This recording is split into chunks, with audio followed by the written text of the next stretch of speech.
कहते हैं शक एक ऐसा बीमारी है जिसका कोई इलाज भी नहीं है। इसका इलाज बस वही करता है कि जो इस इलाज का कारण बनता है। आज के घटना में सेम ऐसा ही हुआ।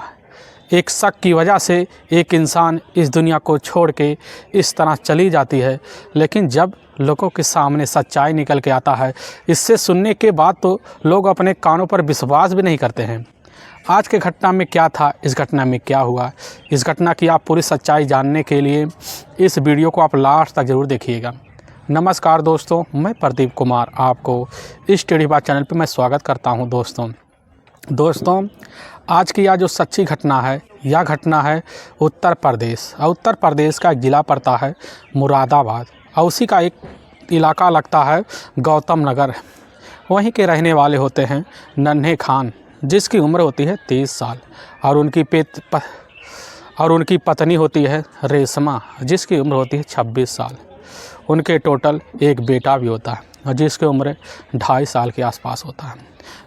नन्हे खान जो होता है अपने इलाके में रहकर एक ही रिक्शा चलाता था, और उसी की वजह से उसके परिवार में आमदनी भी आती थी। उसी की वजह से उसका परिवार भी चलता था। नन्हे के पड़ोस की रहने वाली होती है नाजमा। मैं बात कर रहा हूँ 8 मई 2023। नाजमा अपने कमरे में काफ़ी आराम से सो रही होती है। उसी बीच रात को लगभग 11:30 बजे के आसपास का टाइम होता है, तो नाजमा के छत पर किसी का कूदने का काफ़ी तेज़ से आवाज़ आता है, जिस वजह से नाजमा काफ़ी डर जाती है। वह तुरंत ही उठते ही चिल्लाने लगती है, चोर चोर। अब जैसे चिल्लाने लगती है, तुरंत ही अपने छत के ऊपर जीनियों के सहारे चढ़ जाती है। तो वहाँ पर देखती है कोई नहीं है, और तुरंत ही भाग के नीचे आती है। तो जैसे ही दरवाज़ा खोलती है, देखती है उसी के सामने उसका ही पड़ोसी नन्हे खान अपनी पत्नी रेशमा का ही वह जो होता है बाल घसीट कर अपने कमरे के अंदर ले जा रहा होता है। तभी कुछ वक्त बीतता है। इसी बीच जो होते हैं नन्हे खान के ही आस पड़ोस के लोग सब इकट्ठा हो जाते हैं। वह जो होते हैं तुरंत ही अब नाजमा को ही चेहरे को देखना शुरू कर देते हैं। नाजमा से पूछने लग जाते हैं क्या बात है। नाजमा कहने लग जाती है कि कोई व्यक्ति हमारे छत के ऊपर कूदा, हमें लगा वह चोर है। लेकिन जैसे हम नीचे आए तो अपने पड़ोस को नन्हे खान और उनकी पत्नी जो होती है रेशमा को देखते हैं, काफ़ी झगड़ रहे होते हैं। लेकिन जो होता नन्हे खान अपनी पत्नी रेशमा को दरवाजे के अंदर बाल घसीटते हुए ले गया। अब जैसे इस बात को जो होता है आस पड़ोस के लोग सुनते हैं, तुरंत ही जाकर नन्हे खान के दरवाजे के पास खड़े हो जाते हैं और दरवाज़ा पीटना शुरू कर देते हैं। काफ़ी तेज़ तर्रार से पीटते हैं और नन्हे खा करके आवाज़ लगाना शुरू कर देते हैं। नन्हे खा के कान में यह आवाज़ नहीं पहुंचता है। काफ़ी वक्त गुजर जाता है, काफ़ी लोग आते हैं। कुछ देर बाद नन्हे खान जो होता है अंदर से बोलने लग जाता है कि हमारी पत्नी को चोट लग गई थी और चोट की वजह से वह अस्पताल चली गई है। लेकिन काफ़ी लोग जो होते प्यार से नन्हे खान से बात करते हैं, और जैसे बात करते हैं तो उन्हीं की बातों में आकर नन्हे खान जो होता है वह तुरंत का तुरंत दरवाज़ा खोल देता है। दरवाज़ा खोलने के बाद पड़ोसी जो होते हैं दरवाज़ा पे धक्का मारकर अंदर दाखिल हो जाते हैं। अंदर दाखिल होते हैं, देखते हैं कि बेड है, उसी के नीचे काफ़ी खून के लपेटे पड़े हुए हैं। वह समझ जाते हैं ज़रूर कुछ ना कुछ नन्हे खां अपनी पत्नी रेशमा के साथ कुछ ना कुछ ज़रूर कारनामा किया है। इसीलिए पड़ोसी जो होते हैं अब रेशमा की तलाशी करते हैं, लेकिन रेशमा किसी भी कमरे में दिखाई नहीं देती है। लोग दोबारा नन्हे खां से पूछने लग जाते हैं कि सच बता दो, रेशमा कहाँ गई।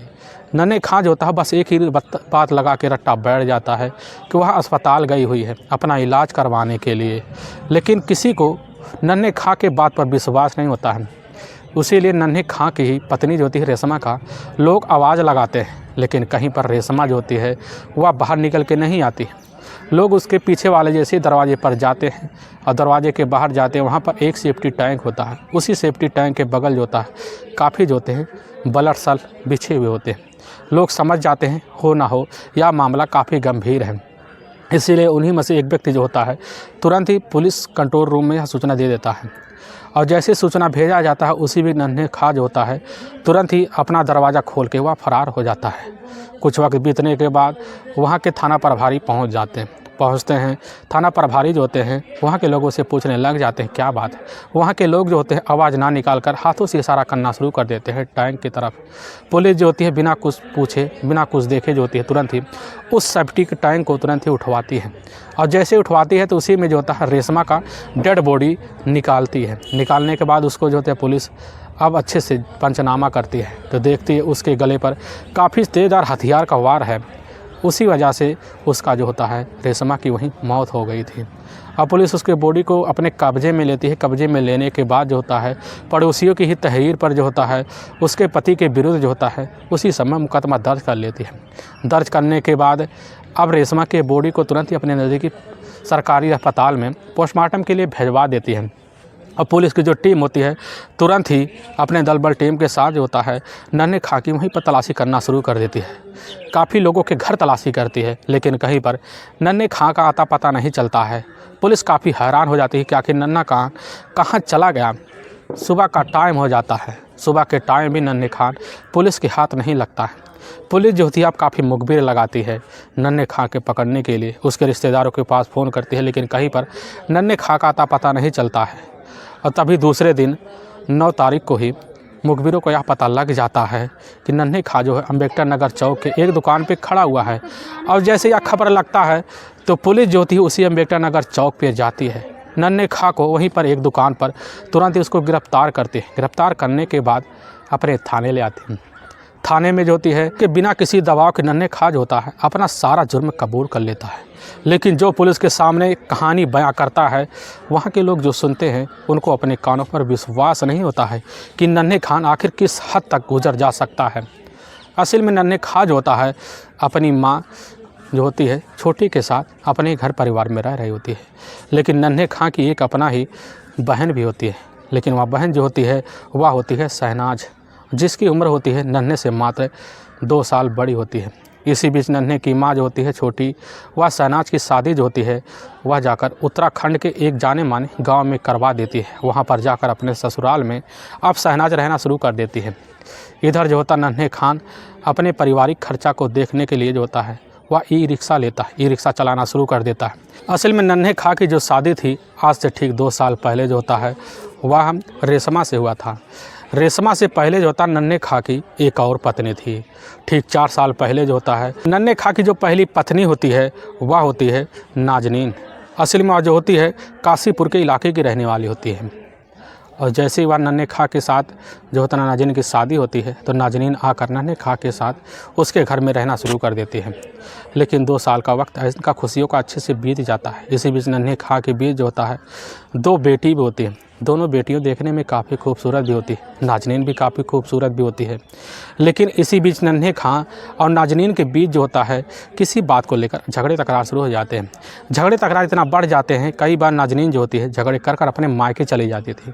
लेकिन जब कभी ज़्यादा हद पार हो जाता तो नन्हे खां जो होता है नाजनीन की पिटाई कर देता है। और नाजनीन खान जो होती है इसी बात को लेकर काफ़ी खुन्नस खा जाती है। एक दिन इतना परेशान हो जाती है कि वो अपने दोनों बेटियों को लेकर नाजनीन जो होती है काशीपुर चली जाती है। काशीपुर जाने के बाद जो होता है नन्हे खां काफ़ी बौखला जाता है। इसी बौखलाहट में तुरंत ही अपने नज़दीकी पुलिस थाने पहुंच जाता है। वहां अपने पत्नी के विरुद्ध जो होता है मुकदमा दर्ज करवा लेता है। मुकदमा दर्ज करने के बाद वहां के जो कांस्टेबल होते हैं तुरंत ही अब जाकर नाजनीन को ही उसके ही घर काशीपुर से गिरफ्तार करते हैं। गिरफ्तार करने के बाद थाने ले आते हैं। पुलिस उससे कुछ पूछताछ करती है। पूछताछ के बीच जो होती है अब नाजनीन वहीं पर एक फ़ैसला ले लेती है। वह कहने लगती है कि हम इसी वक्त अपने पति से तलाक लेते हैं।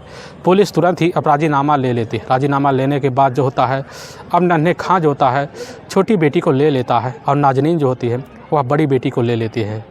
नन्हे खां जो होता है अपनी बेटी को लेकर वह उसी समय अपने घर आता है। अपने घर आने के बाद गौतम बुद्ध नगर में उसको लगने लगता है कि हमारे बस की अपनी बेटी का देखभाल करना काफ़ी मुश्किल सा लग रहा है।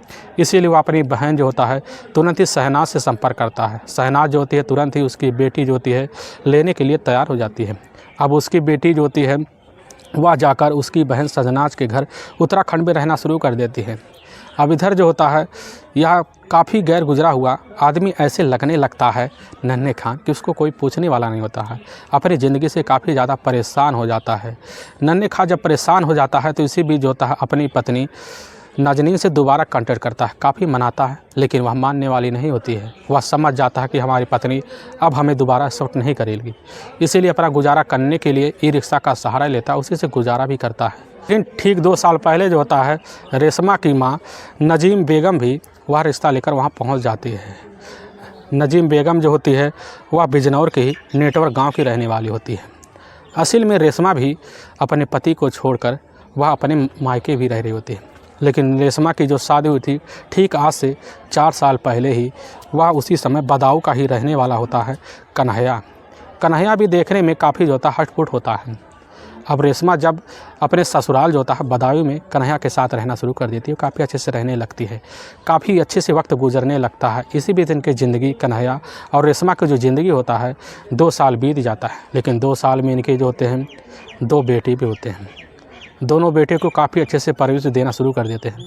लेकिन रेशमा की एक जो होती है काफ़ी ऐसी तौर तरीके वाली आदत बन गई होती है कि रेशमा जो होती है जैसे ही कन्हैया जो होता है ड्यूटी के लिए निकल जाता, ड्यूटी निकलने के बाद जो होती है रेशमा किसी न किसी से फ़ोन पे लग जाती। फ़ोन पे लगने की वजह से उसका फ़ोन काफ़ी व्यस्त हो जाता है। अब कन्हैया जैसे ही रेशमा के मोबाइल पर कॉल कर देता है, उसका मोबाइल नंबर जो बिजी बताता है। लेकिन यह हर बार उसका आदत बन गया होता है कि जब भी कन्हैया रेशमा के मोबाइल पर कॉल करता बिजी बताता, इसीलिए तुरंत ही उसके मन में यह शंका बैठ जाता, हो ना हो हमारी पत्नी इतनी खूबसूरत है, ज़रूर किसी ना किसी से उसका चक्कर होगा। क्योंकि कन्हैया जो होता है रेशमा से लव अफेयर करके उससे शादी का जो होता है वह रिश्ता रख लिया था। इसी वजह से उसका पूरा भरोसा हो गया था कि हमारी पत्नी हो ना हो किसी से ज़रूर अब दोबारा लव अफेयर शुरू कर दी हो। अपनी पत्नी से आकर जो होता है कन्हैया अब रेशमा से काफ़ी घर आकर उसी बात को लिए बहस शुरू कर देता है। इसी बहस में इतना बढ़ जाता है, इनके बीच झगड़े तकरार शुरू हो जाते हैं। इनके झगड़े तकरार का सिलसिला जो होता है काफ़ी हद तक इतना बढ़ गया, पिटाई भी शुरू कर देता है। पिटाई की वजह से रेशमा काफ़ी ज़्यादा परेशान हो जाती है। इसी परेशानी की वजह रेशमा जो होती है अपनी ही मायके चली जाती है। मायके जब जाती तो कन्हैया उसको मनाने के लिए उसके ही मायके पहुंच जाता, वहाँ मना दना कर फिर लाता। लेकिन फिर जो होता है रेशमा नहीं मानती, फिर दोबारा किसी ना किसी से फ़ोन पे लग जाते। इसी बीच जो होता है रेशमा इतना ज़्यादा परेशान हो जाती है कि अपने पति से ही आए दिन झगड़े तकरार शुरू कर देती। झगड़े तकरार के बीच जो था कन्हैया यह निर्णय भी ले लेता है कि हमें इसी वक्त अपने पत्नी से तलाक चाहिए। ठीक आज से 2 साल पहले जो होती है रेशमा भी अपने पति कन्हैया से तलाक ले लेती है। तलाक लेने के बाद जो होती है रेशमा अपनी माँ नसीम बेगम के पास बिजनौर में आकर रहना शुरू कर देती है। इसी बीच नसीम बेगम जो होती है काफ़ी ज़्यादा अपनी बेटी की इस जो होती चाल चलन से परेशान हो जाती है। वह सोचने लग जाती है कहीं हमारी बेटी दोबारा कहीं हमारी नाक ना कटवा दी। इसलिए नसीम बेगम जो होती है वह दोबारा जो होता है वह उसी समय नन्हे खां के घर रिश्ता लेकर जाती हैं। नन्हे खां की जो माँ होती है छोटी, उसी से कहने लग जाती है कि देखो आपका बेटा भी तलाकशुदा, हमारी बेटी भी, वह रेशमा भी तलाकशुदा है, इसलिए क्यों ना दोनों की शादी अच्छे तरीके से कर दिया जाए। अब छोटी जैसी इस बात को सुनती है, तुरंत ही नन्हे खां और जो होती है रेशमा की शादी करने के लिए तैयार हो जाती है। तैयार होने के बाद दोनों की शादी जो होता है काफ़ी तौर तरीके से ढंग से कर दे देती है। अब दोनों जो होते हैं रेशमा नन्हे खां अपनी ज़िंदगी काफ़ी अच्छे बिताने लगते हैं। अब रेशमा जो होती है अपने बड़े बेटे के साथ और नन्हे खां जो होता है अपनी छोटी बेटे के साथ उसी घर में रहना शुरू कर देते हैं। इनका जो माहौल होता है काफ़ी खुशी से बीतने लगता है। लेकिन इनकी ज़िंदगी में जैसे 2 साल का वक्त बीतता है तो नन्हे खां जो होता है नन्हे खां ई रिक्शा लेकर कहीं न कहीं निकल जाता। निकल जाने के बाद जब शाम को थका आ रहा घर लौटता तो वह जब सोने का टाइम होता उसी बीच देखता कि रेशमा जो होती है वह मोबाइल पर लगी पड़ी हुई है। जब उसको काफ़ी बार जो होता नन्हे खां टोकता तो रेशमा उसी समय भन्ना जाती, वह कहने लग जाती है कि हम इस समय अपने रिश्तेदार से बात कर रहे हैं, हमारी यही आदत है, हम बिना रिश्तेदार से बात करते नहीं सोते। लेकिन उसी बीच जो होता नन्हे के खां के जो होता दिमाग में यह कीड़ा बैठ गया होता है कि हमारी पत्नी हो ना हो कहीं ना कहीं इसका चक्कर चल रहा है। क्योंकि देखने में रेशमा काफ़ी खूबसूरत भी होती है, क्योंकि उसका जो पहला पति है उससे भी प्रेम प्रसंग भी कर लिए थे। इसकी वजह से उसकी शादी हुई थी, हो ना हो प्रेम प्रसंग का सिलसिला इसका भी किसी से चल रहा होगा। उसी दिन से जो होता है नन्हे खां के दिमाग में यह कीड़ा बैठ जाता है कि हमारी पत्नी अब कभी सुधरने वाला नहीं है। और इसी बात को लेकर जो होता है नन्हे खां और रेशमा के बीच आए दिन झगड़े तकरार शुरू हो जाते थे। झगड़े तकरार इतना बढ़ जाते थे कि कभी कभी नन्हे खां जो होता है रेशमा की पिटाई कर देता है। धीरे धीरे वक्त बीतता चला जाता है। ज़िंदगी का इनका जो जरिया होता है बस झगड़े तकरार पर सीमित रह जाते हैं। लेकिन झगड़े तकरार इतना बढ़ जाते हैं कि रेशमा भी कभी कभी नन्हे खां पर हाथ उठा देती इसकी वजह से इनके परिवार वाले भी, इनके माता पिता वाले तंग भी हो जाते थे। तंग होने की वजह से खा जो होता है वह मार्केट में जाता, वहाँ शराब लेता और शराब पीकर वह घर आता, फिर आखिर उसी बात को लेकर झगड़े तकरार करता। अब झगड़े तकरार का सिलसिला जो होता है शराब की वजह से आए दिन चलना शुरू हो जाता है। जब 8 मई 2023 का दिन होता है, उसी बीच जो होती है नन्हे की जो माँ होती है छोटी, उसके 2.5 साल बेटी को वह जो होती है मौके पर अपनी ही बेटी के पास लेकर उत्तराखंड गई हुई थी। तभी घर में पूरा खाली माहौल होता है। रात का वही 11 बजे के आसपास का टाइम होता है। नन्हे खा जो होता है दोबारा जो होता है रेशमा से उसी बात को लेकर झगड़े तकरार शुरू कर देता है। झगड़े तकरार इतना बढ़ जाते हैं कि दोनों जाकर अलग अलग चारपाई पर सो जाते हैं। लेकिन नन्हे खा जो होता है उसी समय सोच बैठता है कि हो ना हो हमारी पत्नी कहीं ना किसी के साथ ज़रूर भाग जाएगी, क्योंकि वह अभी भी इतनी खूबसूरत है, कोई भी उसको शॉर्ट कर लेगा। इसी बात नन्हे खा जो होता वही चारपाई पर सोए सोए परेशान हो जाता है। इसी परेशानी को दूर करने के लिए नन्हे जो होता है एक ख़तरनाक फैसला लेता है। वह सोचने लग जाता है कि इस शक के जो बिना बन रही है रेशमा को ही क्यों ना इस दुनिया से हटा दें। नन्हे खा तुरंत ही चारपाई पे से खड़ा हो जाता है। खड़ा होने के बाद अपने किचन में जाता है। वहीं किचन से जो होता है एक हथियार लेता है। हथियार लेने के बाद काफ़ी गहरी नींद में रेशमा सो रही होती है। सोती ही अवस्था में वह जो होता है जैसे ही रेशमा पर उसी हथियार से प्रहार करने लगता है तो रेशमा की उसी समय जो होता है नींद खुल जाता है। नींद खुलने की वजह से पति से झटका देकर वह दरवाजे की तरफ भागती है। नन्हे खा तुरंत ही जाकर उसको पकड़ लेता है, लेकिन कैसे ना तैसे कर जो होती है रेशमा दरवाज़ा खोलकर बाहर चली जाती है। बाहर जाने के बाद जैसी कोशिश करती है दोबारा जो होता है नन्हे खा उसको पकड़ कर दरवाजे के अंदर खींच लेती है। और खींचने के बाद जो होता है अपने आप को बचाती जो होती है रेशमा तुरंत ही जीने के सहारे छत पर चढ़ जाती है। छत पर चढ़ने के बाद रेशमा सोचती है कि आज हमारा पति हमें छोड़ने वाला नहीं है, इसीलिए अपने छत से ही छलांग लगाने के लिए जो होता है पड़ोसी नाजमा की छत पर कूदने की कोशिश करती है और छलांग लगाती थे। भाई उसी बीच उसका जो पैर है नाजमा की छत पर ना पड़कर फिसल जाता है, जिसकी वजह से वह गली में आकर रेशमा गिर जाती है। और उसी समय जो होता है नन्हे खा जो होता है वह सोचने लगता है कि हो ना हमारी पत्नी वह नाजमा की छत पे गई होगी। और तुरंत वह जो होता है उसी समय नन्हे खा छलांग जो होता है नाजमा की छत पे लगाता है। और लगाता तो उसी बीच जो होता है काफ़ी आवाज़ तेज़ होता है। आवाज़ तेज़ होने की वजह से नाजमा की नींद जो होता है खुल जाता है। नाजमा तुरंत ही चोर चोर कह के आवाज़ लगा देती है, लेकिन आवाज़ लगाते ही नाजमा छत पे आती, देखती कोई नहीं, लेकिन जैसे ही नीचे जाती है तो वह देखती है नन्हे खा जो है अपनी पत्नी रेशमा का बाल घसीटते हुए दरवाजे के अंदर ले जा रहा है। उसी समय नाजमा जो होती है काफ़ी चीखती चिल्लाती है। चीखने चिल्लाने की वजह से आस पड़ोस के लिए इकट्ठा हो जाते हैं, लेकिन दरवाज़ा जो होता है नन्हे खा अपनी पत्नी का बाल खींचते हुए ले जाकर अंदर बंद कर लेता है। बंद करने के बाद वह समझ जाता है कि हमारी पत्नी छूटने वाली नहीं हमारे हाथ से, इसीलिए तुरंत ही वह गला दबाकर उसी समय पत्नी की हत्या कर देता है। हत्या करने के बाद उसके गले पर वही होता है तेज़धार हथियार से वार कर वहीं पर उसको मौत के घाट उतार देता है। और तुरंत ही उसके बॉडी को छुपाने के लिए जो होता है अपने ही पीछे वाले एक सेफ्टी टैंक होता है उसी में ले जाकर रेशमा के बॉडी को डंप कर देता है। जैसे ही रात के वक्त माहौल ख़राब होते हुए नन्हे खा देखता है तो उसी बीच पुलिस को जैसी सूचना पहुंचता है तो वह जो होता है तुरंत दरवाज़ा खोल के नन्हे खा फरार हो जाता है। वाकई में दोस्तों पुलिस के सामने जैसे सच्चाई निकल के आता है, इसी बिना पर पुलिस की जो टीम होती है वह जाकर नन्हे खा के उसी हथियार को अपनी कस्टडी में लेती है। कस्टडी में लेने के बाद नन्हे खा को ले जाती है, वहाँ के कोर्ट में पेश कर देती है। कोर्ट में पेश करने के बाद नन्हे खा पर काफ़ी गंभीर धारा मुकदमा दर्ज करके ले जाकर जेल में डाल देती है। दोस्तों हमें इस घटना का सुनाने का उद्देश्य किसी को परेशान करना नहीं है और ना ही किसी को दिल को ठेस पहुंचाना है, बल्कि आपको यह बताना है कि आप जहां भी रहें आप सावधान और सतर्क जरूर रहें।